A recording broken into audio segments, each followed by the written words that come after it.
शिव महिमा। शिव महिमा से कोई व्यक्ति अछूता नहीं है और इसी चमत्कार को चित्रित करने के लिए यह कहानी लिखी गई है जो आपको धार्मिक ज्ञान के सागर में स्नान करने को विवश कर देगी। एक शहर था जहां बहुत बड़ा मंदिर था।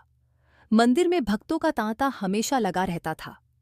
मंदिर के आने जाने वाले रास्ते में धार्मिक सामग्री बिक्री हेतु छोटी छोटी दुकानें लगी हुई थीं और उन्हीं दुकानों में एक दुकान ओंकार की थी। वह शिव का अटूट भक्त था। वह कई घंटों शिव की पूजा में लगा रहता था।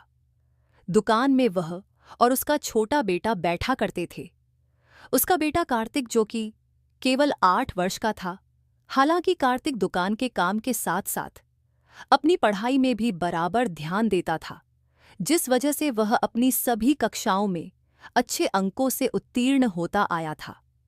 ओंकार अपने बेटे से बहुत प्यार करता था।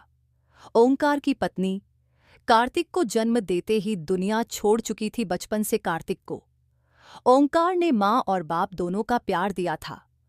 कार्तिक अपने पिता का आज्ञाकारी बेटा था। वह घर के काम के साथ साथ दुकान का भी काम संभाल लेता था। उनकी जिंदगी बहुत मजे से चल रही थी। लेकिन एक दिन नगर निगम का ऐलान होता है कि मंदिर परिसर से सभी दुकानें हटाई जाएंगी। इसका सीधा मतलब था, जिसकी स्वयं की जमीन होगी वही यहां धंधा कर सकता था। ओंकार अपने घर में पूजा कर रहा था। जैसे ही उसे यह बात पता चलती है, उसके पैरों तले जमीन खिसक जाती है, क्योंकि मंदिर परिसर की वह दुकान उसकी रोजी रोटी थी और उस दुकान के अलावा उसके पास आमदनी का कोई और जरिया नहीं था। वह तुरंत भगवान शिव के सामने बेसुध होकर लेट जाता है। ओंकार की आंखों में आंसू आ जाते हैं और वह शिव भगवान से कहता है, क्यों दे रहे हो मुझे इतनी तकलीफ हो?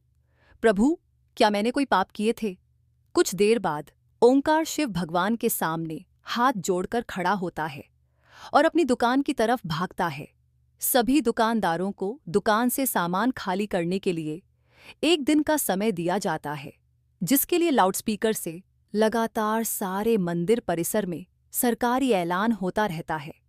सरकार के इस फैसले का सभी विरोध कर रहे होते हैं, लेकिन मंदिर में भक्तों की संख्या बढ़ने की वजह से रोड का चौड़ीकरण करना अनिवार्य था। हालांकि प्रशासन ने मंदिर से थोड़ा दूर एक सरकारी जमीन में दुकानें बनाने की इजाजत दे दी थी, लेकिन उन जमीनों को लीज पर दिया जाना था और लीज की रकम लगभग जमीन की कीमत के बराबर ही पहुंच रही थी, जो कि ओंकार की पहुंच से बाहर थी। ओंकार दुकान के अलावा कुछ और काम नहीं कर सकता था, इसलिए वह लीज पर जमीन लेने के लिए आवेदन भर देता है और 2 ही दिनों के अंदर उसे 50% राशि जमा करवाने का नोटिस मिलता है। उसने कई सालों से दुकान से पैसे कमाकर जोड़े थे, इसलिए उसके पास लगभग आधी राशि तो उपलब्ध थी। इसलिए वह 2 दिन के अंदर 50% रकम जमा करवा देता है और बाकी का बचा हुआ 15 दिनों के अंदर जमा करवाने का समय दिया जाता है। ओंकार अपने बेटे से कहता है कि बेटा, हमें ये जमीन कुछ भी करके लेनी होगी। मेरे पास आधे ही पैसे हो पा रहे हैं, बाकी पैसों के लिए हम बैंक से लोन ले लेते हैं। कार्तिक उम्र में छोटा जरूर था, लेकिन वह बहुत समझदार था। वह अपने पिता की बात से सहमत हो जाता है। ओंकार अपने बेटे को लेकर बैंक पहुंच जाता है और प्रबंधक के पास जाकर लोन के लिए आवेदन देता है। बैंक प्रबंधक उससे कहते हैं कि हम आपको बैंक लोन तभी दे सकते हैं जब कोई ऐसा व्यक्ति आपकी गारंटी दे जिसका खाता हमारे बैंक में हो। ओंकार इस बैंक से संबंधित किसी व्यक्ति को नहीं जानता था। वह यहां पहली बार आया था। ओंकार हताश हो जाता है और वह बैंक के बाहर सर में हाथ रखकर बैठ जाता है। तभी उसके पास एक व्यक्ति तिलक लगाए पहुंचता है। वह कार्तिक को एक चॉकलेट देता है और ओंकार से पूछता है, क्या बात है, आप परेशान लग रहे हैं? ओंकार अपनी समस्या उसके सामने रख देता है। तभी वह व्यक्ति कहता है, बस इतनी सी बात है, चलिए मैं आपकी गारंटी देता हूं, मेरा भी खाता इसी बैंक में है। यह बात सुनते ही ओंकार के चेहरे में चमक आ जाती है। वह जल्दी से अपने कागज लेकर बैंक के अंदर दोबारा चल देता है। ओंकार अंदर पहुंचकर बैंक प्रबंधक के सामने गारंटी के तौर पर इसी व्यक्ति को प्रस्तुत कर देता है और सारी प्रक्रिया होते ही ओंकार को बैंक से लोन मिल जाता है। लोन मिलते ही वह भोले बाबा को प्रणाम करता है और जमीन का पंजीकरण करवाने के लिए राशि नगर निगम में जमा कराने पहुंच जाता है। राशि जमा होते ही ओंकार को जमीन दे दी जाती है 2 दिनों के अंदर।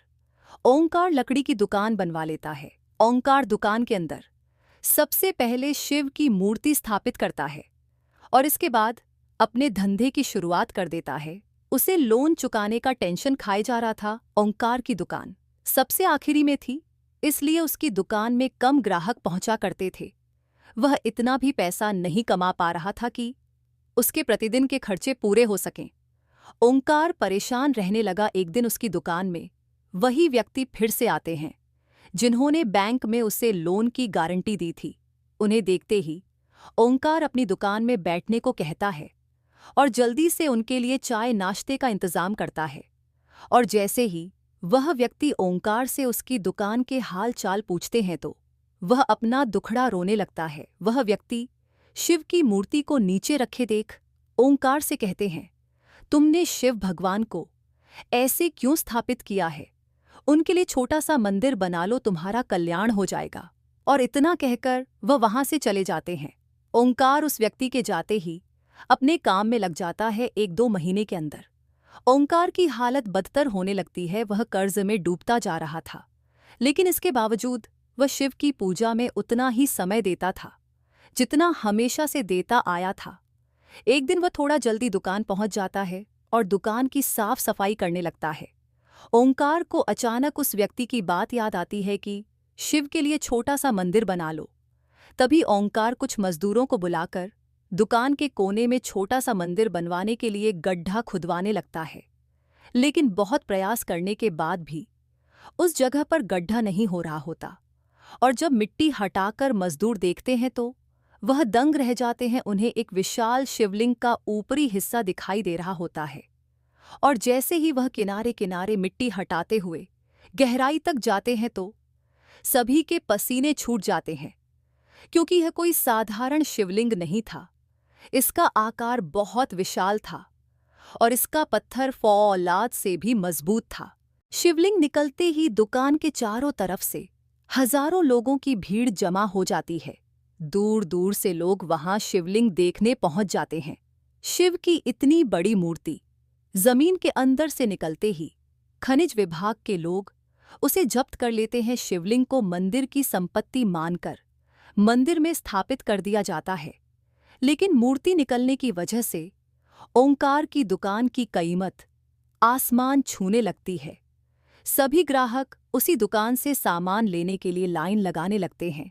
दरअसल लोग उस जमीन को शिव जन्मभूमि का अंश समझने लगे थे। शिव महिमा ने ओंकार का जीवन बदल दिया था और इसी के साथ यह कहानी समाप्त हो जाती है। दोस्तों, आपको ये कहानी कैसी लगी हमें कमेंट करके ज़रूर बताएं।